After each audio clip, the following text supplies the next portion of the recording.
지금 110조 원 정도가 물려 있다라는 거죠, 사실상에. 7천 위에서. 네, 지금 시장의 무게 중심이 매크로에 있는지, 정치에 있는지, 아니면 지정학에 있는지, 실적에 있는지, 이게 되게 중요한데 오늘 기준으로 대부분 섹터 평균적으로 바닥에서 30에서 40% 정도 올라온 것 같습니다. 이 정도 올라왔으면 이제는 낙폭 과대 업종을 고르는 게 아니라 반도체는 기술로 투자하는 거 아니고요. 무조건 사이클로 투자하는 것이고, 넥스트란 뜻은 방향성 순서라고, 특히 지금 반도체 산업이 바로 이러한 업데이트가 많이 필요한 시점이라고 생각합니다. 고정 댓글을 참고하세요. 저희가 처음으로 모셨습니다. 한지영 연구원님, 키움증권의 한지영 책임연구원님. 아유, 와주셔서 고맙습니다. 네, 안녕하십니까. 항상 그 시장 어려울 때 네. 긴급 코멘트 보내주실 때 되게 유용하게 도움받고 있습니다. 네, 감사합니다. 그런데 뭐 예. 가끔가다 7월 달은 정말 이 코멘트를 쓰는 게 의미가 있나 싶을 정도로 어려운 장세들이 많았는데 예. 그래도 8월 들어서는 전체적으로 예. 분위기가 좀 많이 나아진 것 같아서 특히나 이 방송 촬영하는 날 주가 빠지면 또 부담이 되는데 다행히 이제 또 SK하이닉스의 주주 환원 나왔고 이런 효과에 힘입어서 반등하니까 그래도 좀 한결 더 나은 것 같네요. 네. 아니 근데 이게 항상 네. 지나고 나서 보면 그때가 바닥이었지만 네. 한데 현재로 놓고 보면 늘 어려워요. 아, 그렇죠. 이게 또- 이 주가가 확실히 네. 심리에 많은 영향을 미치니까 네. 주가 빠질 때는 어지간한 거 다 안 좋게 보려고 그쵸? 하잖아요. 네. 예. 근데 지금은 그래도 다들 조금씩 좋게 보려고 하고 있는 것 같고 기업들도 시장의 목소리를 좀 듣고 있고 원하는 것들 내어주고 있는 것 같아요. 네. 근데 이게 한 6,800선 와 있거든요. 네. 거의 7,000 또 다 와 네. 있고 7,000 잠깐 넘었다가 또 조정받기도 했었고 그렇죠. 네. 이게 6,000이 깨지고 막 5,000대까지 갔을 때는 이거 아무리 그래도 너무 싸다 막 이런 얘기 나왔었는데 네네네. 이제 7,000 근처까지 반등이 나오다 보니까 네.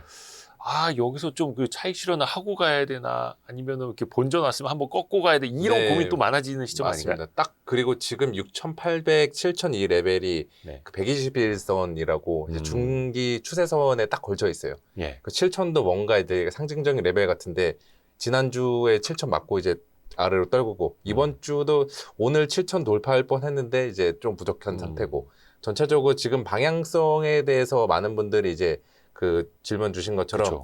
고민이 많고 선택의 기로에 놓여 있는 시기 같은데 저는 뭐 그 일단 대부분 종목들이 바닥에서 40에서 50% 정도 올라왔잖아요. 예. 이 레벨에서는 뭐 일부는 차익 실현할 수는 있을지언정 주식에 대한 전체적인 비중이라던가 또 주도주를 포함한 반도체를 포함한 주도주 이런 주식들에 대한 비중을 지금 많이 줄이고 갈 필요는 없다.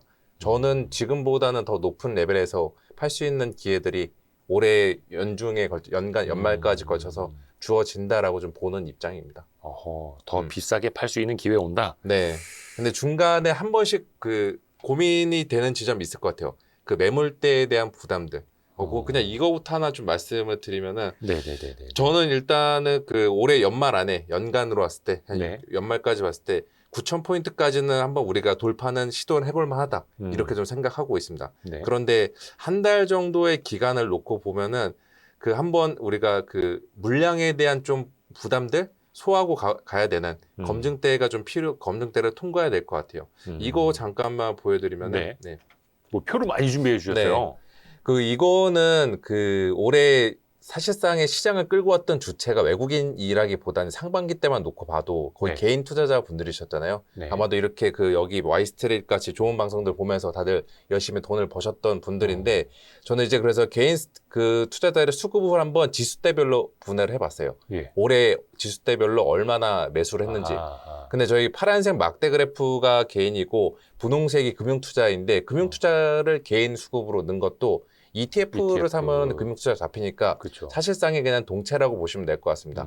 그래서 지금 7,000포인트 이상에서 일단은 현재가 7,000포인트 부근이니까 7,000포인트 이상에서 들어가 있는 금액이 110조 정도 돼요. 지금 110조 원 정도가 물려 있다라는 거죠, 사실상에. 7,000 위에서. 네, 7,000포인트 이상에서 물려 있는 금액이 110조. 이거 물량 만만치가 않죠. 네. 그런데 저기 이 그 중간 레벨을 보시면은 사실 7,000에서 뭐 7,000 중반까지는 쌓여 있는 게 별로 많지가 않습니다. 예, 여기 이쪽 라인을 보시면 쌓여 있는 게 많지 않습니다. 문제는 이제 저기 8,000포인트 전후 7,500에서 8,500 그냥 중간에서 8,000포인트대에 물려 있는 게 네. 70조 원이에요. 70조 원. 이거 한 번에 뚫기가 힘들지 않을까 저는 이 생각을 하고 있는 거죠. 저 물량이 어떤 물량이냐? 그 6월 말에 그 시장이 폭락을 했었고 서킷 브레이커도 발동됐었잖아요. 그때도. 네, 네, 네. 그때 이제 많은 개인 투자자분들이 우리 뭐 3월 달도 그렇고 5월 달도 그렇고 6월 초에도 증시 급락했을 때 매수하면 무조건 먹고 나온다. 아. 승률이 높았다. 이 판단하에 들어갔던 물량들인데 저 물량은 지금 싹 다 손실 구간에 있잖아요. 그러니까 이게 지금 현재 시점에서는 가장 매물대가 큰 그 지수대다. 어떻게 보면은 약간의 악성 매물이라고도 볼 수가 있죠. 이게 그 왜 이 말씀을 드리냐. 주식 투자를 하시다 보면은 내 주식을 정리하고 싶은 그 유혹에 빠질 수 있는 순간이 두 가지 정도가 있잖아요. 네. 첫 번째로는 내가 산 주식이 따블라면은 이거 팔고 싶어지죠. 네. 두 번째, 물려있던 거 원금 회복 구간에 오면은 팔고 싶어지죠. 인간의 심리도 똑같아요. 그쵸. 그럼 저게 지금 딱 그 물량들이에요. 그러니까 아. 저거를 어떻게 돌파할 수 있을지 이거는 저는 개인적으로 9월 달에 10월 달에 9월 FMC라던가 또 10월 달에 3분기 실적 시즌이라던가 이거를 통해서 우리가 돌파를 할 수 있을 건데 일단 한 달 정도의 기간만 놓고 봤을 때는 저거는 지금 당장에 돌파하기 힘드니까 제가 일단은 7,000포인트 중후반까지는 우리가 그렇게 큰 어려움 없이 갈 것 같은데 그 7,000포인트 중후반을 넘어가면은 한동안은 조금 이제 수급 진통 이거를 겪지 않을까라고 좀 생각할 수 있고 근데 또 이게 있잖아요. 사람 마음이라는 게 모르는 게 예. 막상 저 레벨에 오면은 깜팔아요. 침착맨 짤처럼 네. 생각이 바뀌었어요. 생각은 늘 바뀌죠. 그렇죠. 구조대에 와주셔서 감사한데 생각이 바뀌었어요. 다시 원정대로 돌아갈 수가 있겠죠. 원정대로 바뀔 수가 있겠죠. 그거는 이제 그 당시 때 매크로나 실적, 뭐 펀더멘털 분위기에 따라 달라질 것 같고 저는 개인적으로 다시 뭐 이 물량 돌파하는 거는 그렇게 뭐 어려운 일은 아닐 거다. 시간만 있으면은 이 생각을 하고 있는 겁니다. 그죠. 딱 이 가격이 오면 팔아야지 했는데 그 가격이 오면 네. 좀 더 있어 볼까. 그렇죠. 이제 수익 플러스로 계좌가 바뀌면 이제 좀 더 욕심이 날 네. 수가 있고. 사람 마음 똑같아요. 그렇죠. 맞습니다. 네. 그러면 일단 이제 악성 매물이 쌓여 있는 구간까지 말씀해 주셨는데 네. 그 사이에서 또 경로에서 또 험로가 나타날 수 있지 네. 않습니까? 지금 우리가 가장 좀 유념해야 할 것, 리스크 포인트라면 또 어떤 게 있을까요? 지금은 뭐 2분기 실적 시즌이 끝났고 이제 다음 주 정도에 있고 8월 말에 엔비디아 실적이 있는데 전체적으로 실적에 대한 시장의 영향력들 저는 그 시장의 무게중심이 되게 중요하다고 생각하고 있거든요. 네네네. 지금 시장의 무게중심이 매크로에 있는지 정치에 있는지 아니면 지정학에 있는지 실적에 있는지 이게 되게 중요한데 7월부터 8월 초 지난주까지 8월 중순까지는 무게중심이 실적에 있었다면 지금 매크로로 이동한 것 같습니다. 그래서 지금은 저는 제가 봤을 때 변수라고 해야 되나 위험 요인이라고 하기엔 그 표현하기에는 살짝 조금 무리가 있지만 변수로 봤을 때는 여전히 이제 금리에 대한 금리. 그 움직임들 이게 가장 관건인 것 같고 그래서 어제 같은 경우 이번 주 같은 경우도 미국 30년물 금리 5.3% 넘어갔다고 하니까 시장이 뭐 난리 나면서 한바탕 혼란을 겪었다가 또 네. 미국 재무부가 바이백 한다고 하니까 안정이 되고 이런 식으로 매크로에 대한 좀 민감도가 높아져 있고 적어도 다음 주 후반에는 또 엔비디아 실적 말고도 잭슨홀 미팅이라는 거대한 좀 대형 중앙은행 이벤트가 있으니까 8월, 9월 초까지는 우리가 뭐 실적 펀더멘털 이것보다는 시장의 민감도, 무게중심은 매크로 쪽에 있을 거다. 특히나 매크로의 중심에는 금리가 있지 않을까 이렇게 좀 보고 있습니다. 일단 그 재무부가 바이백 더 늘리기로 한 거 네. 잠시 후에 한번 여쭤보고 그 전에 요즘에 그 패드와치 같은 데 보면 9월이나 10월 금리 인상 가능성은 네, 전보다 맞죠. 많이 낮아졌어요. 네, 맞습니다. 금리 인상 가능성은 낮아졌는데 근데 미국채 10년물이나 30년물 금리는 올라가고 있단 네. 말이에요. 이거 어떻게 이해를 해야 돼요? 그 원래 올해 상반기까지만 하더라도 뭐 네. 최근 그냥 한두 달만 하더라도 미국의 장기물 금리 뭐 10년물이 됐건 30년물이 됐건 장기물 금리를 움직였던 메인 드라이버는 연준의 정책에 대한 이슈였던 것 같아요. 네네네. 그 당시 때만 전쟁 때문에 물가 올라가고 그다음에 6월 FOMC 때 연준이 올해 뭐 금리 인상 그 점도표 1회 인상으로 제시하면서 맞아요. 전체적으로 긴축에 대한 우려가 높아지니까 그게 장기물 금리에 고스란히 반영되는데 지금은 그거보다는 연준의 정책보다는 다른 데 있는 것 같습니다. 흔히 말하는 뭐 기간 프리미엄이라는 거 쉽게 좀 더 쉽게 표현하면은 국채 그 채권 시장의 물량들이 너무나도 많이 들어오다 보니까 그게 시장 입장에서는 투자자 입장에서는 야 이렇게 물량이 많은데 우리가 이거 어떻게 더 소화해? 그러면 금리 더 높게 줘. 우리가 그럼 소화할게. 이런 식으로 바뀐 것 같아요. 이게 왜 이렇게 물량이 많이 늘어났냐라고 보면은 일단 정부에서도 저희가 뭐 다들 뭐 매크로 하시는 분들 다들 많이 이야기하셨을 텐데 재정 적자를 메꾸기 위해서는 국채 발행을 통해서 재원을 충당하고 그걸로 이제 정부 운영을 한다라는 게 작년부터 있었던 사안들이었어요. 네. 국채 발행 물량들은 많아졌는데 거기에 더 많아진 게 그거였죠. 하이퍼스케일러 업체들의 최사채 발행. 그러니까 그 여기서도 혹시 그 요즘에 가장 핫한 걸그룹 중 하나가 리센드잖아요. 역주행. 네, 리센드 그 리브 씨가 하는 유행어가 너도 나도잖아요. 지금 다 채권 시장에서 그게 반영이 되는 것 같아요. 너도 나도. 네.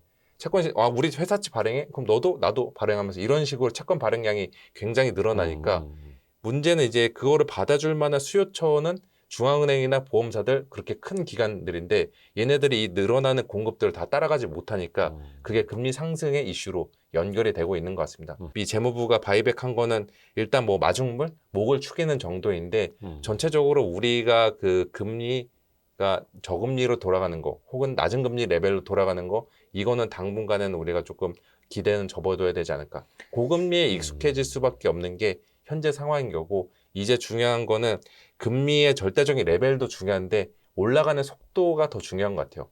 완만하게 올라가면 시장은 거기에 충분히 적응할 수 있고 이게 생각보다 빨리 올라가면 거기에 적응 못해서 뭐 긴축발작이라는 이런 사태들 또다시 재현되지 않을까라고 좀 보고 있습니다.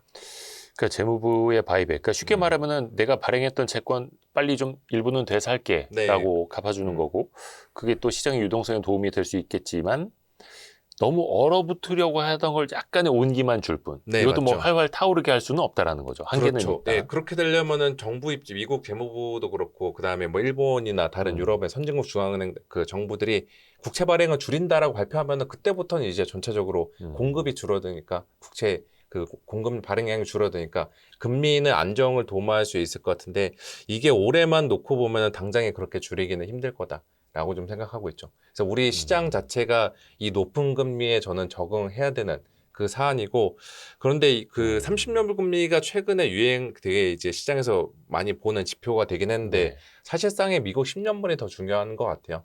10년물 같은 경우도 보면은 이게 시장에 적응력이 있다라고 보는 게 그 작년만 하더라도 미국 10년물 4.5% 넘으면 야 이거 큰일 났다. 임계치 돌파다. 그리고 4.5%라는 수치가 우리가 굉장히 좀 뇌리에 박힌 수치잖아요. 네. 트럼프 탁코 레벨. 맞아요. 그런데 이제는 4.5가 중요한 거 아닌 것 같아요. 이미 4.5%에 4.7 그렇죠. 정도까지는 최근에 뭐 실적 시즌이라던가 또 시장이 랠리하는 과정에서 또 중간에 전쟁을 치르는 과정에서 전체적으로 시장이 적응하고 있는 레벨 같아요. 그래서 미국의 10년물을 많은 분들이 얘기를 하셨을 것 같은데 저도 5.0%를 넘는지 안 넘는지 저는 그게 더 중요하지 않을까. 30년물이 아니라 10년물이. 10년물 기준으로. 네. 아, 그러면 조금 더 위에다 룸을 더 두시는 거예요. 네, 룸을 더 있죠. 그러니까 이게 그 급격히 가는 것도 문제가 되는데 중요하다라 말씀드렸는데 일단 뭐 임계치라고 굳이 설정을 하면은 그게 저는 5.0이 될 거다. 5.0이라는 게 참고로 그 가장 최근이 23년도 10월 달에 연준이 뭐 이제 뭐 중기금리가 높은 수준이다. 파월 의장이 그렇게 말하면서 국채 시장이 일대 난리가 났었거든요. 그때 5.0 진짜 하루 딱 찍고서 내려왔는데 그 당시 때 코스피 한 달에 주가 10% 넘게 빠지고 미국도 휘청거렸습니다.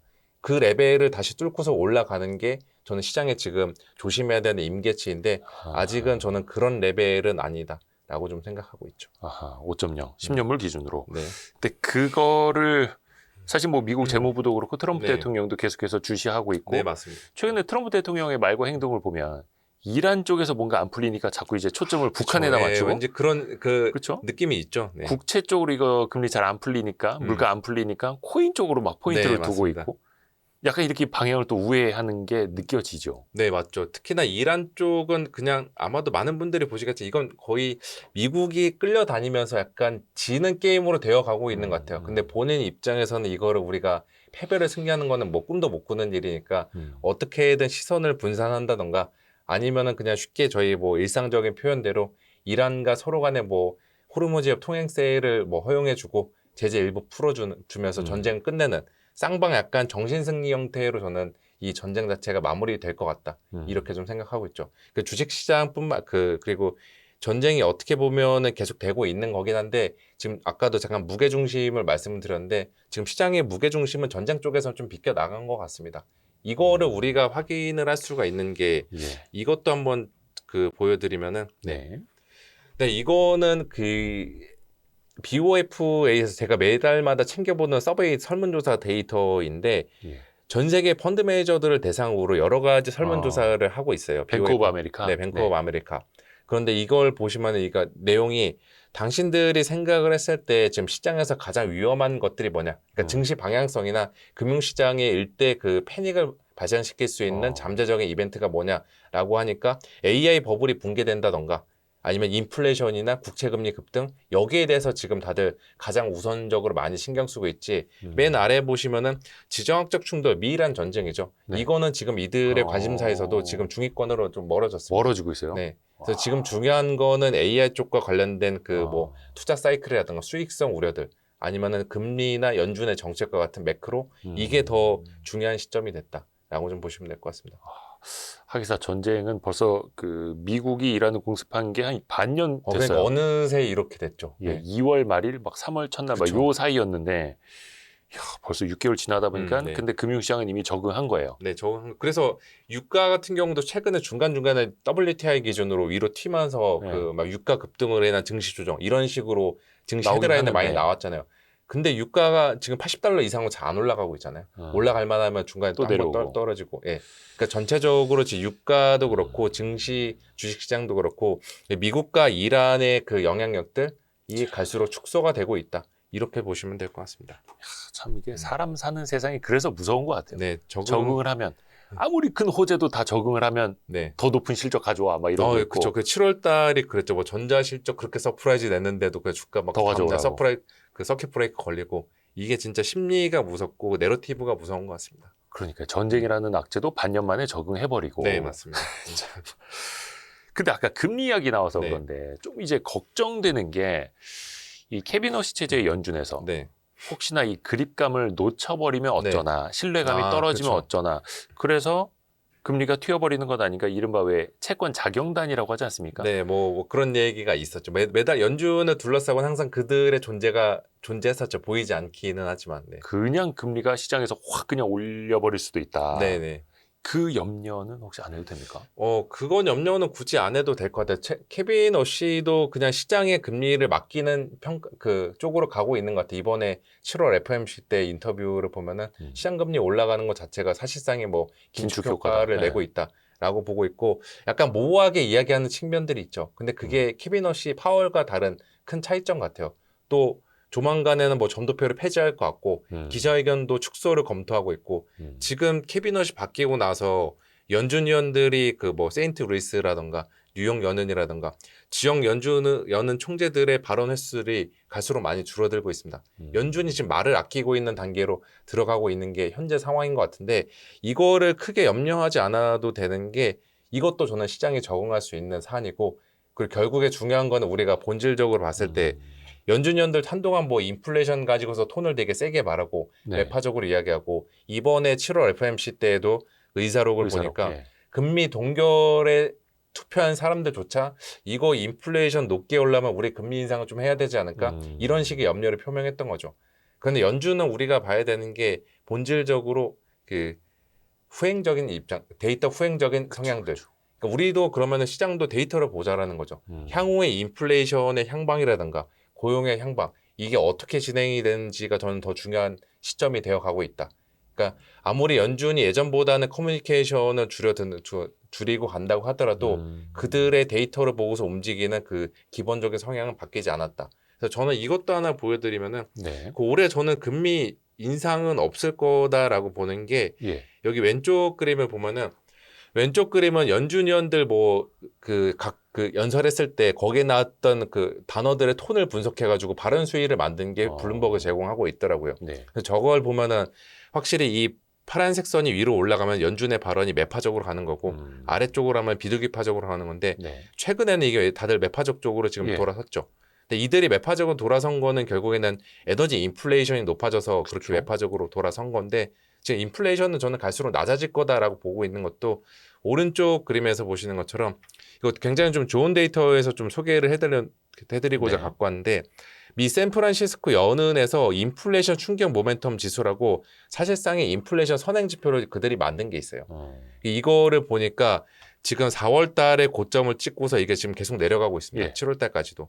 이 말은 향후에 인플레이션이 전체적으로 높아지면서 그 에너지 인플레이션 전체적으로 확산이 되면서 미국의 그 헤드라인 인플레이션 그리고 코어 인플레이션 이것들을 급등시킬 여지는 낮다. 그러니까 영향도가 낮아졌다. 네, 이것도 있습니다. 저는 뭐 그 인플레이션 충격 모멘텀 지수도 되게 중요하긴 한데 사실 이거 오른쪽 걸 가장 중시 보는 것도 예. 기대 인플레이션도 저는 되게 중요합니다. 우리가 보통 뭐 매달 중순마다 8월 뭐 7월 CPI 그다음에 PPI 실제 물가를 되게 중요시하게 되는데 그거 중요한 거 맞죠. 근데 미래에 대한 물가 추이를 가늠할 수 있는 게 저는 기대 인플레이션이라고 보고 있거든요. 근데 기대 인플레이션의 특징적인 게 최근에 계속 내려가고 있어요. 이게 그리고 되게 인상적이었던 게 이 기간에 26년도 3월 달에 미-이란 전쟁 터졌을 때 유가 막 100불, 120불 네. 근처까지 갔잖아요. 그게 22년도 러우 전쟁 때도 그 레벨까지 갔었거든요. 그때랑 지금이랑 인플레이션 높이를 보면 차이가 많이 나죠. 그리고 지금 시간이 지나서 더 낮아지고 있고. 네. 그러니까 여기서 시사하는 바는 이미 채권 시장 같은 데서는 일부 금융시장 참여자들은 이게 인플레이션이 장기화되진 않을 거다. 순전히 공급단에서 발생한 에너지 인플레이션은 그 1년 이상 가지 않을 거다라는 게 이 베팅에 녹아있지 않나라고 보고 있는 겁니다. 그래서 만약에 추후의 데이터를 확인하는 과정에서 9월 FMC 직전이 됐건 9월 FMC 이후가 됐건 이게 지금 여기 다시 위로 튀어오르면서 22년도 수준까지 올라오게 되면은 그때는 정말 우리가 이 악물고 연준의 금리 인상을 받아들여야 되고 거기에 따른 충격을 감내해야 되는데 지금까지의 상황을 보면 아직까지는 우리가 연준의 금리 인상 크게 염려할 필요는 없다. 그 배드와치가 사실 뭐 저도 참고하고 있긴 한데 그것도 사실 그때그때마다 달라지잖아요. 계속 바뀌죠. 매일 바뀌죠. 네, 얼마 전만 하더라도 9월 달에 인상 확률이 굉장히 높았는데 그쵸. 지금은 이제 동결 확률이 더 높아졌고 그래서 우리는 뭐 배드와치를 보면서 연준의 정책금리 경로를 가늠하는 거 되게 중요한 작업이긴 하겠지만 그래도 가장 더 우선순위에 둬야 되는 거는 매달마다 발표되는 물가 데이터라던가 이거는 거의 데일리로 업데이트 되는데 기대 인플레이션 데이터 아니면 유가 향방 이게 더 저는 더 중요하다 이렇게 말씀을 드리겠습니다. 그러니까 사실 미래 물가가 더 얼마나 오를까요에 대한 그 기대 인플레이션은 지금 낮아지고 있고 전쟁에 대한 민감도도 떨어지고 있고 여기에서 우리가 뭐 생각하지 못했던 뭐 추가 전쟁이라든지 뭐 물가를 자극할 수 있는 추가 변수가 생기지 않는다면 요거는 이제 완화되는 측면으로 방향을 그렇죠. 가고 경로는 있다. 우리가 여러 가지 시나리오는 있겠지만 그 경로는 그렇게 잡고 가는 게 좋지 않나. 아하. 그래서 일각에서 그 얘기하잖아요. 어차피 요즘 장세에서는 예측보단 대응이다. 예측은 의미가 없다라고 하는데 전 예측을 해야지 거기에 따른 시나리오별로 대응을 할 수 있다라고 보고 있거든요. 그래서 우리가 어느 정도는 저마다 다른 판단을 하겠지만 기본적으로 경로는 조금 미리 설정해 놓고 가는 게 맞지 않나라고 좀 말씀을 드릴게요. 좋습니다. 또 우리가 매크로를 신경 쓰는 게 또 외국인의 수급이 그 매크로의 영향을 또 많이 받기도 하잖아요. 대외 시장의 영향도. 네, 맞습니다. 근데 또 올해 상반기까지만 놓고 보면 대외의 영향보다는 어떻게 보면 국장이 또 워낙 많이 맞죠. 오르다 보니까 비중이 늘어나서 기계적으로 줄인 것도 있고 최근에는 매크로에 대한 변수는 여전하고 근데 또 생각해 보면 환율이 또 엄청나게 내려오다 보니까 워낙 강세. 네. 아 그게 또 차익 실현 욕구가 되나? 뭐 좀 정확적으로 어떻게 봐야 될까요? 그렇죠. 지금 외국인 수급은 뭐 차익 실현이 될 수가 있겠죠. 왜냐하면 원화가 생각보다 빨리 강세가 됐으니까 환차익으로 먹고 나갈 수는 있겠지만 근데 그 수요 자체는 저는 그렇게 비중은 크진 않을 것 같아요. 그거보다는 더 중요한 게 지금 우리나라 그 전반적인 밸류에이션 상황이라던가 매크로 환경들 아니면은 그 반도체에 대한 주도주인 반도체에 대한 부정적인 내러티브 노이즈들 이게 얼마나 거쳤느냐가 외국인 수급에 저는 더 많은 영향을 미친다라고 좀 생각하고 있고 그리고 또 변동성도 되게 중요하죠. 외국인 입장에서는 뭐 이틀에 한 번씩 사이드카 걸리는 이 시장에서 플레이하기가 굉장히 힘들 수가 있잖아요. 특히나 6월달, 7월달 보면은 그게 굉장히 심했었는데 지금은 전체적으로 시장의 변동성들이 낮아지고 있는 국면인 거. 그래서 저는 말씀을 드리고 싶은 게 6월달 시장 올라갈 때도 뭐 그 만만치 않았고 빠질 때 7월달에 급락을 할 때도 굉장히 우리가 주식 투자하기 너무나도 싫고 상실감과 좌절감 느끼면서 난이도가 힘들었었는데 지금 이제 8월달로 넘어가고 있는 이 시점은 저는 예전보다는 매매하기는 좀 더 나을 것 같아요. 변동성들은 줄어들었습니다. 이건 외국인들도 동일하게 보고 있는 것 같아요. 제가 외국 변동성들이 줄어든다라고 그 보는 것도 근데 여기 이 두 개 이거 그림을 보시면은 그 속된 말로 신용도 지금 많이 털려 있는 상태입니다. 뭐 글로벌 뭐 디레버리징이라고 해가지고 어웨어니스 캐피탈이 이제 뭐 그 시타델한테 인수되면서 글로벌 반도체 디레버리징 청산이 됐다, 완료가 됐다 이런 식으로 우리가 7월 말부터 바닥 잡고 올라왔는데 국내에서도 디레버리징이 상당 부분 청산이 된 것도 코스피랑 코스닥 신용 잔고를 보면은 지금 많이 비어 있습니다. 코스피가 그렇죠. 많이 고점에서 한 줄었죠. 20% 정도 줄었고 코스닥은 뭐 아예 물량이 위쪽으로는 신용이 거의 없다라고 보시면 될 것 같아요. 여전히 40% 정도까지 빠져 있는 상태니까. 근데 이게 한번 우리가 큰일 날 뻔했던 게 그 반도체 쪽이 만약에 주가 조정이 더 나오고 네. 8월 달에도 제대로 반등 못했으면은 우리나라도 우리나라만 한 번 더 급락 또 맞았을 것 같다는 생각을 하고 있어요. 근데 지금 그거는 벌어지지 않았고 이 말씀을 드리냐? 여기 이거 왼쪽 그림 한번 보실까요? 네. 그 왼쪽 그림은 그 반도체 신용 잔고만 따로 발라서 데이터를 만들어 뽑은 예. 겁니다. 그다음 파란색 그 선이 반도체 업종 주가고 그다음 분홍색이 반도체 신용 잔고인데 이게 되게 무서웠던 게 7월 달에 반도체 업종 반도체주들이 반토막 나는 과정 속에서 신용은 거의 안 빠졌었습니다. 이게 무슨 말이냐? 신용을 쓴 개인 투자자분들이 어떻게든 메꿔가면서 이거 버텼던 거죠. 근데 만약에 여기서 그 반도체가 더 빠졌으면은 우리 나 못 견디겠다라고 하면서 물량 던지고 반대 매매 나오고 그러면 또 우리가 더 큰일 날 뻔했었는데 다행히 이제 뭐 전자나 닉스나 바닥 잡고 올라와줬으니까 이 사단은 조금 더 그 사태에는 이제 좀 일단락됐다. 급한 불은 껐다. 이렇게 좀 보시면 될 것 같고 비슷하게 이것도 마찬가지예요.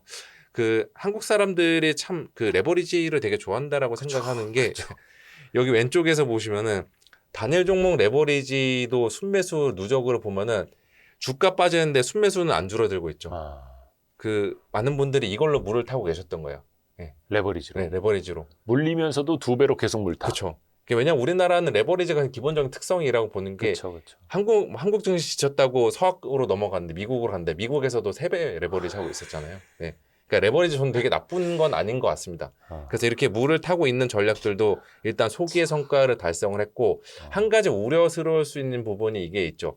오늘도 이제 목요일 날 20일 목요일 날에 보면은 전자닉스 주가만 더 계속 갔잖아요. 네. 다른 업종도 주가 좀 안 좋고 그러니까 야 이것도 단일 종목 레버리지도 그렇고 일반적인 현물 수급도 또다시 이제 전자닉스로만 쏠리게 되면은 올라갈 때는 좋은데 또 나중에 조정받을 때는 7월 달처럼 막 전자닉스 빠질 때 다른 업종 다 빠지고 그러니까 식사는 둘이 했는데 계산은 엠빵을 하게 되는 그러한 장세에 또 나오지 않을까? 이 생각도 해볼 수가 있잖아요. 이거 비유 만드신 거예요? 아니 뭐 이게 텔레 돌아다녀 좀 아이디어 얻은 겁니다. 네. 그렇게 되면 또 이것도 고통스러운 일들이 벌어질 수가 있죠. 네. 근데 저는 그 일들이 재현될 가능성 좀 낮게 보고 있는 게 단일 종목 레버리지가 사실상 영향이 많이 줄어들었습니다. 이거 잠깐 보시면요. 그렇죠. 단일 종목 레버리지 네. 좀 힘이 빠지고는 있죠. 네, 이거 위쪽에 있는 게 저 그 단일 종목 레버리지 거래대금 비중이랑 아래쪽 회전율인데 거래대금 비중이 한때 코스피 전체에서 40% 정도를 차지했다가 지금 5% 미만으로 내려왔습니다. 회전율도 지금 뭐 인버스 같은 경우는 2000%가 넘었었는데 하루에 이게 지금 100%대로 내려오면서 거의 10분의 1 토막 이상 났어요. 예, 이 말은 예전보다는 확실히 변동성 출력들이 줄어들고 있다는 거 증폭시키고 있는. 저는 이게 되게 8월 달에는 매매하기가 조금 이전보다 수월하다라고 말씀을 드리는 그 근거라고 보시면 될 것 아니 같습니다. 근데 저 표를 한번 다시 네. 보여주시면 저게 근데 사람이 사실 아까 전쟁도 6개월 만에 적응했다라고 말씀드린 네. 것처럼 그 전에 회전율이나 쏠림이 너무 과도했을 뿐이지 네. 지금 단일 종목 레버리지 AUM이라든지 저 네. 100%가 넘는 회전율도 네. 사실은 큰 거 아닙니까? 큰 절대적으로 거죠. 보면. 큰 거죠. 큰 거죠. 그런데 이제 예전보다는 확실히 이제 줄어들었으니까 그럼 우리가 그런 거 있었잖아요. 7월 달 한번 이제 좀 지난 이야기인데 7월 달에 시장 급락할 때 보면 저도 이제 그 기관들한테 질문을 많이 받았던 사안인데 한국만 왜 이렇게 빠지냐. 그러니까 지금 장중은 미국 나스닥 선물 멀쩡하고 일본 니케이도 괜찮은데 왜 우리나라만 또 사이드칸하고 서킷 나오냐. 그쵸. 이런 식으로 설명할 수 없는 그런 주가 움직임들이 많았었는데 그중에 상당 부분이 저는 이 변동성 증폭 장치들 단일 종목 레버리지라던가 글로벌 이제 반도체 디레버리징 이거였는데 지금 이 수급적인 측면에서는 레버리지 수급 측면에서는 상황들은 많이 나아졌다. 저는 이렇게 좀 생각을 하고 있는 겁니다. 아하. 근데 뭐 오늘도 저희가 8월 20일 목요일 오후 늦게 녹화하고 있습니다만 또 매수 사이드카가 나왔고 네. 삼성전자 하이닉스는 또 뭐 한 10% 네, 그쵸. 안팎 막 이렇게 또 급등을 하고 있고 사실 이런 변동성 자체가 또 좋은 거는 아닌데 네, 전보다는 완화는 되고 있고 네, 그렇죠. 여기서 조금 더 완화될 필요도 사실은 좀 있다고 보세요. 변동성. 완화되는 게 낫죠. 왜냐하면은 그렇게 되면은 시장 증시의 변동성이 조금 줄어드니까 외국인들도 이전보다는 플레이하기에 좀 더 나아지고 있는 환경으로 바뀌고 있다. 그리고 오늘 이번 주만 놓고 봐더라도 매도 사이드카 나오고 매수 사이드카 나오고 일주일에 지금 그쵸. 3거래 중에 2번 나왔으니까 왔다 갔다. 야 이게 무슨 변동성이 안정이 됐냐 이거 지금 너무 심한 거 아니냐 이렇게 생각할 수 있는데 요즘에 주가 그 주식시장의 일간 시세 흐름은 장중의 시세 흐름을 보면은 네. 10시 전까지는 좀 시세 요동이 있어요. 근데 10시 이후부터는 한번 시세 잡히면 잘 안 바뀝니다. 오늘도 마찬가지였고요. 이거는 그만큼 우리나라의 그 인위적인 변동성 증폭들 현상들이 많이 완화됐다라고 볼 수 있는 거죠. 물론 이제 도파민 투자는 좀 더 덜해질 수가 있죠. 원래 투자라는 것들이 일부 참여자들은 도파민 가지고서 투자를 좀 많이 희열을 느끼시는 분들 있잖아요. 장중에 급등락을 이용해서 나는 변동성 위아래 다 먹겠다. 이런 식으로 굉장히 조금 자극성들은 이전보다는 떨어지고 있긴 하지만 저는 근데 차라리 이렇게 도파민 줄어든다고 하더라도 증시 안정화 측면, 수질 개선 측면에서는 현재 상황이 더 좋게 보고 있다라고 보시면 될 것 같습니다. 우리나라 사람들 도파민 너무 좋아해가지고 아니 그걸 왜 증시에 와서 찾냐고. 쇼츠 그렇죠. 보세요, 쇼츠. 네. 도파민은. 근데 아까도 네. 잠깐 이야기해 주신 것처럼 반도체 중심의 랠리가 상반기까지 극심했었고 네. 근데 조정을 받고 다시 올라갈 때도 또 역시나 반도체인가. 그게 8월 20일 현재까지 또다시 나타나기는 하는데 네. 근데 어떻게 보면 또 주도주잖아요. 네, 그렇죠. 주도주가 꺾이면 뭐 시장이 꺾이는 거라고 하고 네, 맞죠. 이 현상은 어떻게 봐야 됩니까? 주도주 뭐 쉽게 꺾이진 않을 것 같고요. 예. 그리고 지금 뭐 반도체가 올라오고 있긴 한데 그래도 예전보다는 시장이 건강하다라고 생각하는 것도 그 반도체 말고 다른 업종들도 같이 잘 올라오고 있어요. 네, 이게 그 8월 14일까지 그 데이터인데 7월 30일 날에 코스피 바닥을 잡았잖아요. 네. 그때 이후로 이제 어떤 그 수익률 변화가 있었는지를 제가 한번 계산을 해봤어요. 그래서 여기 보시면은 반도체가 업종으로 봤을 때는 반도체가 5위권에 있습니다. 그 5월 달이랑 6월 달에 증시 중간중간에 급락한 다음에 네. 반등할 때 보면은 그냥 전자닉스만 살아남아서 계속 올라왔잖아요. 그렇죠. 근데 지금은 상황이 좀 달라지고 있죠.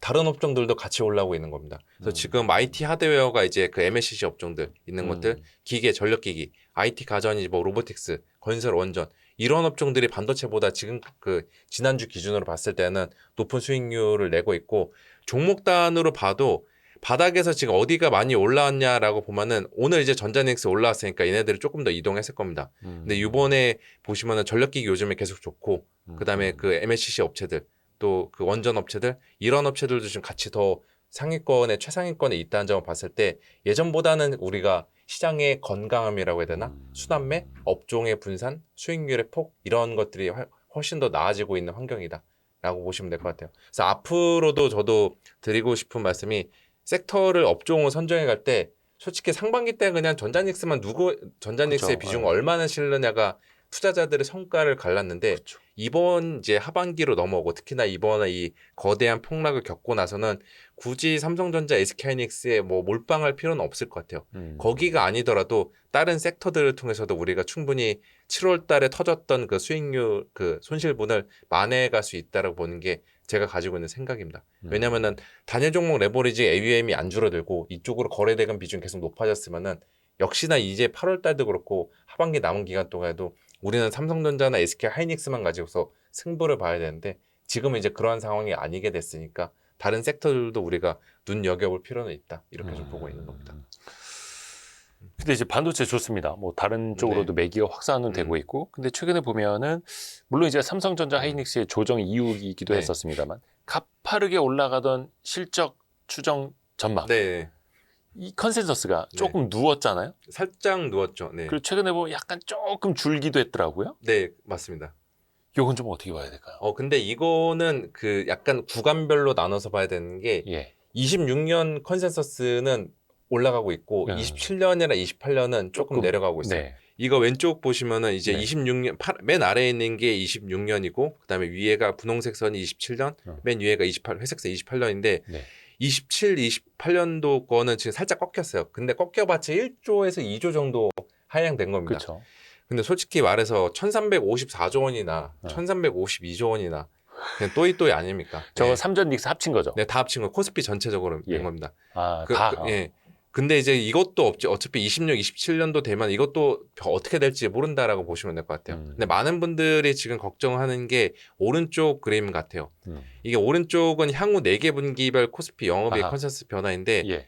빨간색 막대 그래프 8월 달 걸 기준으로 보시면은 일단 뭐 26년께 올라가고 있다라는 것도 3분기, 4분기 추정치가 계속 올라가고 있어요. 문제는 27년도나 28년도가 빠지고 있는 게 내년도 1분기 때는 감히 이걸 다들 좀 우려를 하고 있는 것 같습니다. 반도체 쪽에 뭐 실적들이 이제 더 좋게 나오기 어렵고 반도체 제외한 다른 업종들도 내년도에 조금 어렵지 않을까? 이 전망들이 반영이 되고 있는 것 같은데 저는 이것도 역시나 이거는 3분기 실적 시즌 가봐야지 아는 사안이다.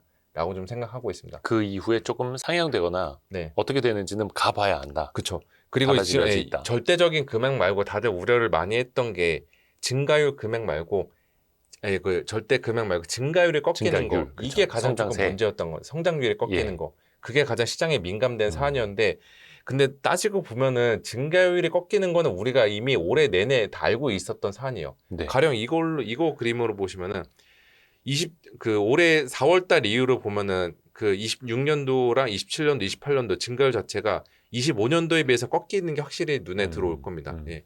그래서 저는 이 생각을 하고 있던 거예요. 이거 한번 보시면요. 예.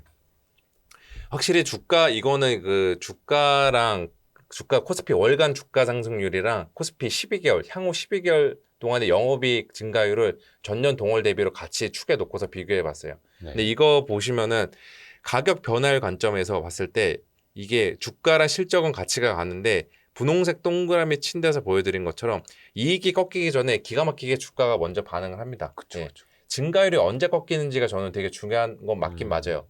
그리고 증가율 꺾이는 거는 이미 저는 7월 달부터 나타났다라고 보고 있고 거기에 대가는 이제 치렀다. 이제 중요한 거는 주가 반토막 나면서 그쵸, 치렀다. 중요한 거는 꺾인 다음에 과연 예전의 그 코스피의 전형적인 사이클로 내려갈 거냐 아니면은 이제 중간에 꺾이다가 멈추면서 높은 이익 레벨을 유지하게 되는 그 나름의 신규 사이클로 들어갈 거냐 이게 저는 관건인 것 같은데 예전에 저 L자 그 사이클로 저는 들어갈 것 같지는 않습니다. 반도체 때문이라도 반도체 가지고서는 이제 저도 그 전반적인 전략을 보다 보니까 반도체 섹터를 안 볼 수가 없어서 말씀을 드리는 건데 LTA라는 게 저는 사이클의 진폭을 막아주는 효과가 저는 충분히 있을 거다라고 보고 있어요. 또 더군다나 하방 막아주는 이벤트가 우리가 또 생겼잖아요. 주주환원. 네. 이것도 ROE까지 개선되고 EPS까지 개선시켜주면은 뭐 폭발적인 상승 탄력은 뭐 오늘로 뭐 끝날 수도 있을지언정 전체적으로 예전보다는 하방을 막아주는 역할을 할 수 있으니까 저는 이제부터는 아까 초반에도 말씀드렸다시피 얼마나 더 빠지고 여기서 팔고 나갈까 이 고민을 하는 게 아니라 어디서 우리가 더 높게 팔 수 있을까 그 고민을 하는 단계로 저는 넘어가고 있다. 이렇게 좀 말씀을 드리고자 하고 외국인들도 비슷한 생각을 하고 있는 것 같아요. 외국인 수급 요즘에 나쁘지 않은 게 워낙 아까 말씀하셨던 것처럼 달러원 환율이 내려가서 워낙 강세 때문에 뭐 환차익에 대한 좀 기대감들로 들어올 수도 있는 것 같긴 한데 그거 말고 외국인들도 아직 우리나라 코스피가 꺾였다라던가 반도체 사이클이 그냥 전형적 옛날에 시클리컬로 돌아간다 그렇게 보고 있지는 않은 것 같습니다. 이거 잠깐만 보시면은 근데 외국인의 수급을 추정하는 거는 우리가 흔히 말해서 거래소에서 집계되는 외국인 순매수 이것도 있는데 그거 말고도 요즘에는 ETF 시장이 워낙 커지다 보니까 ETF 쪽들로도 외국인들이 들어오는 것들이 있습니다. EMP 펀드라던가 자산매매 펀드라던가 그런 관점에서 봤을 때 이 두 개가 이제 유명한 우리나라로 들어오는 뭐 ETF들이죠. EWI 그 DRAM은 올해 가장 미국에서 히트친 ETF 상품인데 여기에 전자닉스가 50% 정도 담겨 있잖아요. 근데 이거 보시면은 분홍색 막대 그래프 일간 자금 유출입입니다. 최근에 흥미로운 게 7월 달에 주가가 이들 모두 반토막 나고 나락을 가는 와중에 돈들은 계속 들어오고 있습니다. 그러니까 외국인들의 입장에서도 이렇게 빠지는 거는 글로벌 뭐 디레버리징 축소 뭐 이런 식으로 이제 주가가 빠지는 건 오케이. 그런데 완전히 펀더멘털이 한국에 훼손이 됐을까? 한국 증시의 강세장이 정말로 끝났을까? 여기에 대해서는 중기적으로는 그렇게 보고 있지는 않은 것 같아요. 그러니까 이렇게 돈들이 들어오고 있는 것들이 들어오고 있는 거고 외국인 현물 수급도 이거 한번 보시면요. 네. 근데 왼쪽에 보시면은 왼쪽이 연도별로 외국인 순매수인데 현재까지 150조 원 정도 팔았죠. 근데 좀 정도껏 팔아야지라는 좀 생각들도 들잖아요. 이 정도 너무 많이 팔았으니까. 그런데 요즘에 이들의 추세를 보면 확실히 7월 달부터는 매도 강도가 많이 줄어들었고 8월 달은 요즘에 순매수로 전환하고 있는 움직임들이 많이 나타나고 있잖아요. 그래서 이거를 연간 단위나 월간 단위가 아니라 20일 누적 추이로 한번 따라가서 보면은 수급 여건 괜찮아지고 있습니다. 예.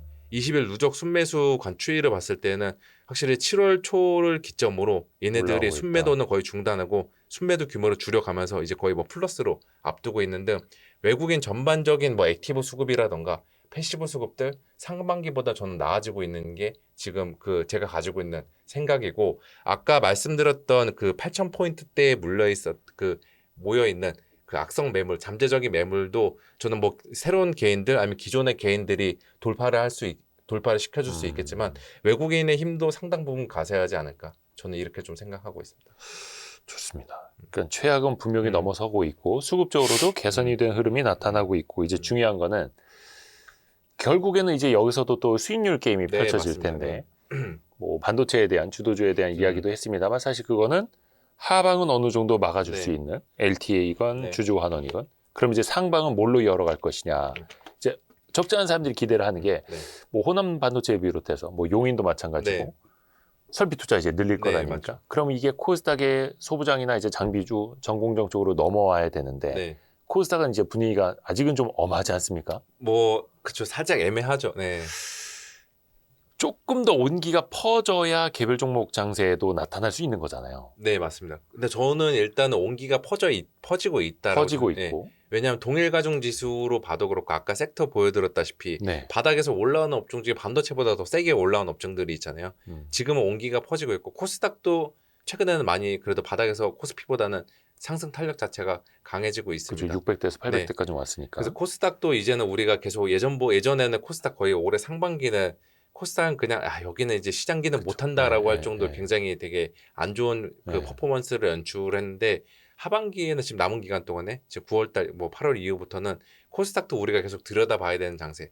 그래서 한때 뭐 코스닥 뭐 3일 연속 매수 사이드가 걸리다 보니까 질문들이 중간에 나오고 뉴스 기사로 나왔던 게 또 코스닥 뭐 3,000당 이야기 나오고 막 그 코스닥 뭐 1,500포인트, 1,500당 그리고 코스닥으로 갈아타야 되지 않을까 뭐 이런 이야기까지 나왔는데 굳이 많은 비중을 코스닥으로 갈아타는 건 추천드리고 싶지 않고 그냥 추가하는 정도. 상반기 때는 코스닥의 비중이 9대 1이었으면은 이번 하반기 때 지금 시점부터는 8대 2, 7대 3 정도로 가도 되지 않을까 이 생각을 하고 있는 겁니다. 그래서 하반기 남은 기간 동안에는 그 증시가 상반기만큼 폭발적인 퍼포먼스, 상반기 때 한때 지수가 따블이 났었잖아요. 네. 100% 정도 올랐었잖아요. 그 정도의 퍼포먼스 기대하는 건 우리가 좀 접어야 되겠지만 그래도 올라가는 과정 자체나 전반적인 그 시장의 건전성, 그다음에 체질 이거는 확실히 상반기 때보다 나아질 거다. 그러니까 매매하기에는 오히려 더 투자자들 입장에서는 선택지가 많아지는 게 상반기보다 하반기가 더 많아질 것 같다. 이렇게 좀 생각하고. 8월 20일 저희 녹화하고 있는 네. 날짜에 뭐 알테오진이 11% 급등하는 등 좀 네. 코스닥 바이오에 조금 훈풍이 불긴 불었어요. 뭐 모더나가 급등했던 그쵸, 영향도 네. 있고 미국 금리가 조금 그래도 네. 빠지다 보니까 두 가지가 이제 같이 한꺼번에 호재가 됐는데 이게 좀 더 이어져야 될 텐데 바이오도 사실은 어떻게 보면은 미국에서 금리는 올라간다고 해도 XBI나 미국의 그 바이오 그쵸. ETF들 제약 물론 거기 이제 제약이 많습니다. 네. 제약 바이오주들은 막 사상 최고치 가고 네, 있었잖아요. 그렇죠. 우리나라랑 미국 바이오랑 다른 것 같아요. 다르죠. 네, 다르죠. 미국 거긴 바이오는 돈 잘 버는 회사들이고 돈 잘 버는 거에다 전통적으로 미국에서 헬스케어는 경기 방어주나 약간 좀 변동성 관리주인데 우리나라는 인생 매팅주 약간 이런 식으로 좀 인식이 다르잖아요. 네. 그래서 결국에는 우리나라도 금리가 내려가는 게 바이오한테 되게 좋은 환경인 것 같고 저는 하반기 때 바이오를 봐도 된다라고 보는 게 상반기 때 많은 사람들의 정말 희망 고문했던 주식이 바이오주였던 것 같아요.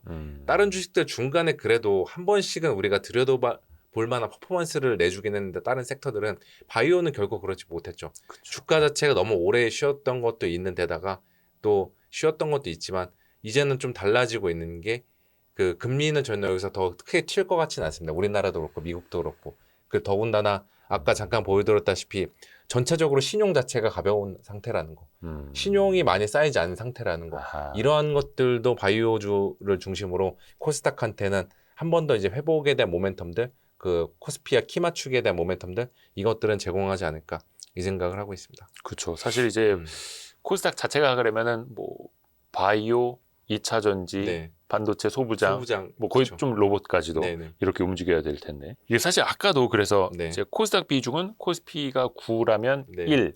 1에서 네. 이제는 뭐 8대2나 7대3까지는 네, 그 말씀을 정도까지는 해주셨습니다만 네. 전반적인 이제 포트폴리오 구성은 좀 어떻게 가져가는 게 좋다라고 보세요? 최근에 뭐 금값이 좀 올라오고 있는 것도 네. 있고.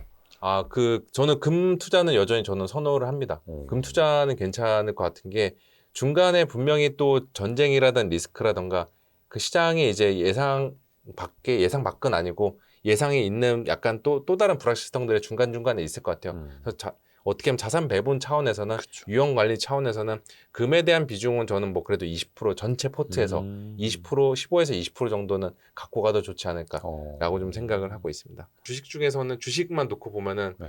그 아까 말씀드린 대형주를 놓고 봤을 때 그 대형주냐 중소형주냐 일단 크게 봤을 때 코스피랑 코스닥 그냥 7대3으로 할게요. 7대3, 7대3하고 코스피 내에서 7은 어떻게 배분을 해야 되냐. 반도체는 그래도 시가총액 비중을 7을 또 이제 100으로 쳐봤을 때 반도체는 그래도 55% 정도까지는 가져가야 되지 않을까. 55%가 반도체가 코스피에서 차지하는 시가총액 비중이고 나머지 이제 45%를 이제 그 다른 섹터들 저는 그 개인적으로 추천하는 섹터는 방산, 조선, 예. 그리고 유통, 백화점 같은 주식들 이런 주식들은 저는 그 증권까지 이런 주식들은 우리가 비중 좀 높게 가져가도 그 수익률 개선에 좀 도움이 더 되지 않을까 이 생각하고 있습니다. 방산조선은 이제 수주를 넘어서 실적으로 나오고 있고, 그렇죠. 수주는 계속 쌓이고 있고. 네, 맞습니다. 또 방산 또 중대는 뭐 미국 쪽에서도 호재가 좀 있었잖아요. 예. 그런 것들도 어떻게 보면은 또 한 차례 우리가 올해 상반기 내내 쉬었던 거에 대한 좀 보상을 해줄 수 있는 약간 리레이팅 요인이 되지 않을까 이렇게 좀 생각하고 있고 증권이나 유통은 제가 뭐 추천을 드리는 것도 이번에 반등장에서 좀 약했어요. 원래는 증권이나 유통은 사실상의 반도체 혹은 코스피랑 주가가 거의 상관관계가 굉장히 높을 정도로 같이 갔는데 7월 달에 급락할 때는 다 같이 때려 맞았는데 올라갈 때는 지금 둘이 제대로 못 갔죠. 그러니까 이것도 어떻게 보면은 시장이 이 생각을 하고 있는 것 같아요. 지금 반등장에서 올라갈 때 보면은 여기 그림에서 보시는 것처럼 그 전기나 효성중공업이나 뭐 로보틱스, 스퀘어, 뭐 ESS 이런 쪽들 세게 올라오니까 일단 우리는 모멘텀 플레이하면서 빨리 수익률 메이크업하자. 라는 판단들이 있다 보니 치고 반등 치고 올라갈 때 제일 빨리 올라간 것부터 먼저 올라타고 그렇죠. 예. 그러다 보니까 유통이나 증권 같이 이런 주식들도 뭐 재미없는 플레이가 그 주가를 보니까 여기는 나중 일단 올라가는 거 빨리 타자 수익률 만회하자 이 심리들이 개입이 됐던 것 같아요. 외국인들도 그렇고 그런데 지금 주가가 대부분 주식들이 제가 봤을 때는 오늘자 8월 20일자 기준으로 대부분 섹터 평균적으로 바닥에서 30에서 40% 정도 올라온 것 같습니다. 이 정도 올라왔으면 이제는 낙폭과대 업종을 고르는 게 아니라 그 이후에 더 갈 수 있는 업종들 한 번 더 필터링 작업이 필요할 것 같아요. 그랬을 때는 이제 사람들이 그동안에 생각보다 코스피 못 따라가고 코스피랑 격차가 많이 벌어졌던 섹터가 뭐 있을까라고 보면은 증권이 될 수가 있고 저는 유통 그 안에 백화점이 될 수가 있다라는 거죠. 그 나름의 여기는 단순히 코스피랑 코스피 수익률 많이 못 따라왔다. 이런 가격 관점에서도 우리가 투자 포인트가 될 수 있겠지만 그거 말고도 실적 관점에서도 증권주는 그래도 올해 연간에 전체 걸쳐서 실적 나쁘지 않습니다. 그리고 하나 더 중요한 게 증권주도 나름 주주환원 열심히 하는 주식들이죠. 배당 수익률도 높고 지금 시장의 목소리가 가장 많이 요즘 쏠리는 게 주주환원 쪽이잖아요. 그래서 주주환원에 대해서도 여기는 모멘텀이 남아 있는 거고 백화점 같은 경우도 부의 효과가 뭐 약간 소멸이 됐다라는 인식으로 왜냐면 상반기 때는 다들 주식으로 돈 벌었으니까 이거는 이제 다시 또 우리가 그 소비로 이어질 수 있는 그런 환경들이 조성이 되면서 실제 백화점주들 실적 굉장히 좋았었잖아요. 고가 제품들 위주로. 그쵸. 그랬다가 7월에 급락 맞으니까 야 주가도 손실 많이 봤는데 백화점 누가 소비하겠어? 라면서 빠졌었는데 저는 올해 더 높은 가격대에서 코스피가 더 올라가고 주식을 팔 기회가 있다라고 말씀을 드리는 것도 시장은 더 올라갈 것 같습니다. 그러면 다시 한번 이제 부의 효과가 또 한번 생길 수 있는 그 기회들은 더 남아있지 않나. 그리고 아마도 그 내년도 올해 여름에는 3분기 지나면은 유통주들 실적 추정치 한 번 더 업그레이드 될 것 같아요. 왜냐? 내년도 되면은 굉장히 부러운 사안이지만 대기업들 성과급 받은 거 이거 뭐 미리 땡겨 쓰는 거 있을 거다라는 식으로 내러티브가 한번 만들어질 것 같습니다. 그래서 4분기부터 실적 기대감들이 한 번 더 생겨날 거고 실적 모멘텀들이 생겨날 거고 그러면은 주가상으로도 나쁠 수가 없는 좋은 재료가 될 거다라고 좀 보고 있습니다. 그게 이제 항상 또 현재 기준으로 보면 주가가 많이 빠져 있다라는 네. 게 어떻게 보면 이제 손익비가 또 좋은 구간일 수도 그쵸. 있는 네. 거니까.